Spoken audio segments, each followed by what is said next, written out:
Hi guys, so today I'm going to look at the summer pruning of Wisteria.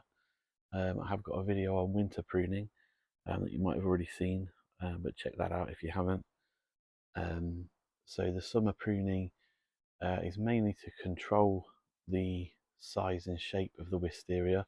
Things are getting a little bit out of hand, as you can see up here. Now the flowering is done and the new uh, green whippy growth has started to come in. So we're pruning this time of year really to maintain the shape of the wisteria, just to control it a little bit, and also to try and help promote flowering, either a smaller flush of flowers this year, or to promote better flowering next year again. A lot of people struggle with wisteria pruning and remembering what to do and when to do it. I tend to prune mine at least twice a year, sometimes 3 times, depending on how much of this um, this sort of whippy growth. You can see that there, how much of that comes out of the plant. Sometimes I have to take this back twice a year to keep the shape, because I'm growing mine in quite a confined area. I need to keep the shape, maintain the shape, and not let it get out of hand really. Some people will get away with doing it just once a year. So yeah, so basically the rule I tend to remember for wisteria is 2277, and that basically means in the second month of the year, so February, prune the growth back to 2 buds, and in the 7th month of the year, prune back to 7 buds. So what that means is, if you look at my video covering the winter slash spring pruning, we prune back to 2 or 3 sometimes buds, and then that will push the flower buds to form. This time of year we're pruning back to 7, just to maintain the shape. And it is a rough guide, you don't need to be exact with it. It's just a rough rule, but it's an easy rule to remember. 2277, an easy rule to remember. I tend to try and leave 2 or 3 buds in the February prune. And this time of year, even though the rule is 7, sometimes I'll take it back to 5. Sometimes I might leave a few more on. So if I show you, this is a new piece of growth that's come on this year. You can see all of that there. Look how long that is. That's probably nearly 6 foot long there. So if we go back in here, you can see the point where it's broken from. So we count 1, 2, 3, 4, 5, 6, and then 7. So we basically should cut there. So I'm just going to get my secateurs and just do that. So that you can see that's controlling the size of the plant, and then that is all the growth that has been removed there. What I'm actually going to do, because that branch is coming out, it's actually sticking out the front of the wisteria, so I'm going to take it back to 5. So we've got 1, 2, 3, 4, 5. So we're going to remove a little bit more back to there, because I don't want it coming out too far, because it's going to poke somebody in the eye. It doesn't look very good. We don't really want it like that, sticking right out like that. And then when it comes to the the spring prune in February, I'll probably come back again to about here.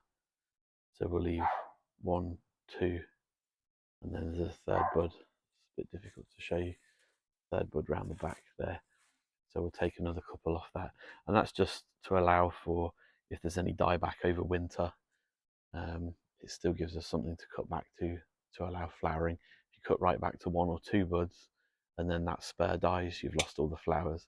If you cut back to 3 or 4 buds, and there's some dieback, it should still leave a couple of buds ready to flower. So again, this is where you need to look at the shape of the plant as well and just shape it. So what I will probably end up doing, I'm not going to film it and show you it all, but is just do the same over here and bring it right back to probably 5 to 7 buds on each new piece of growth. Obviously, if it's a new wisteria or you're wanting to allow the wisteria to grow larger, these growths are basically what will eventually form the framework.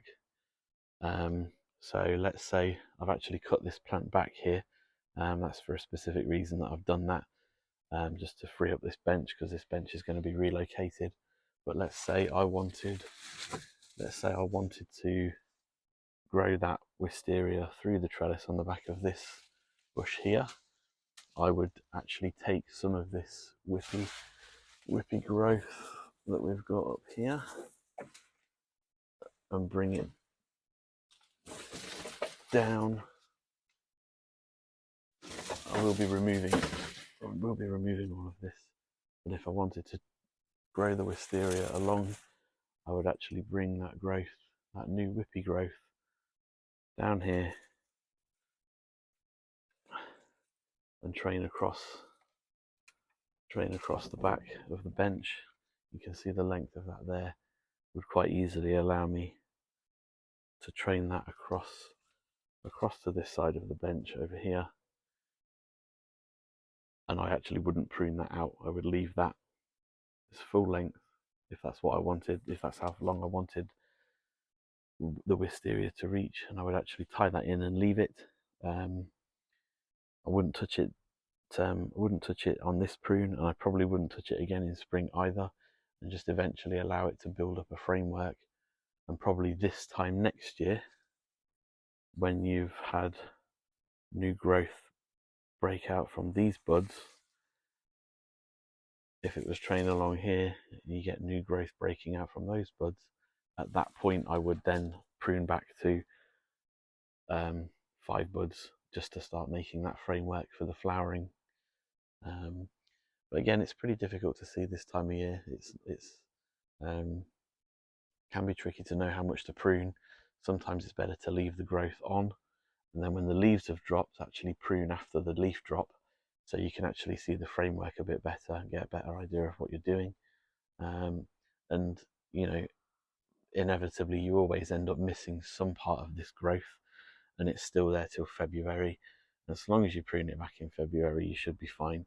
Really, the prune at this time of year is just to maintain the shape in general, just to tidy up the plant, make it look a little bit neater. And then the main prune, the prune in spring, is really the more important one for flowering, for good flowering. But it is just a good idea to do it this time of year, just to tidy things up. If you're not sure about whether to take something off, generally better to leave it. Get a better idea of the structure of the plant once the leaves have dropped, and then decide whether to prune something or whether to leave it. Hope that helps, guys. I'll see you in the next video. Thanks.